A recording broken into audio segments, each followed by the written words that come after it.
Hello friends, சாஸ்திரமும் சமையலும். நம்ம நெய் நெல்லிக்காய் ஹல்வா தாங்க பார்த்துக்க போகிறோம். சூப்பர் டேஸ்டியாக இருக்கும். நெல்லிக்காவும் நமக்கு ரேட்டு கம்மி தான். நம்ம டெய்லி நெல்லிக்காய் சாப்பிட முடியாது, இந்த மாதிரி ஹல்வா மெத்தடில் சாப்பிட்லாங்க. இதுக்கு பார்த்திங்கனாக்கா நான் 2 கிலோ நெல்லிக்காய் எடுத்துருக்கிறேன், 2 கிலோ வெல்லம், 1/2 லிட்டர் நெய். நம்ம நெல்லிக்காயை நல்லா கழுவி சுத்தம் பண்ணிவிட்டு நம்ம ஆவியில் வச்சு வேக வச்சு அதை எடுத்துக்கணுங்க.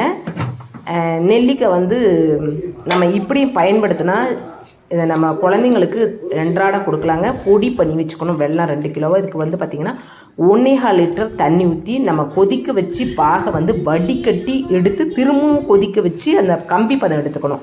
அது மாதிரி நம்ம அந்த பேஸ்ட் மாதிரி நைஸாக அரைச்சணும் ஹல்வாவுக்கு.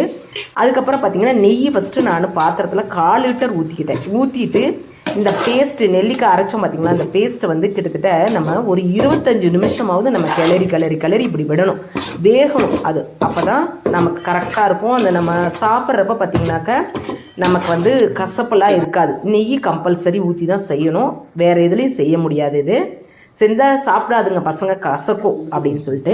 இந்த பாகு பார்த்திங்கன்னா வடிகட்டி நான் வேறு பாத்திரத்தில் மாற்றி கம்பி பதம் வர்றப்ப நம்ம எடுத்து இந்த நெல்லிக்காய் பேஸ்ட்டில் நல்லா 20 நிமிஷம் வெந்திருக்குதுங்க, 20-25 நிமிஷம்.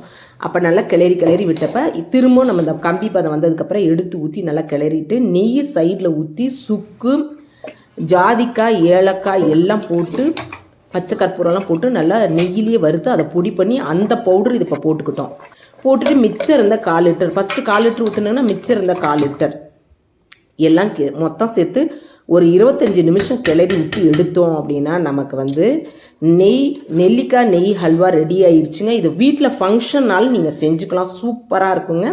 கமெண்ட்டில் சொல்லுங்கள் என்னென்னு.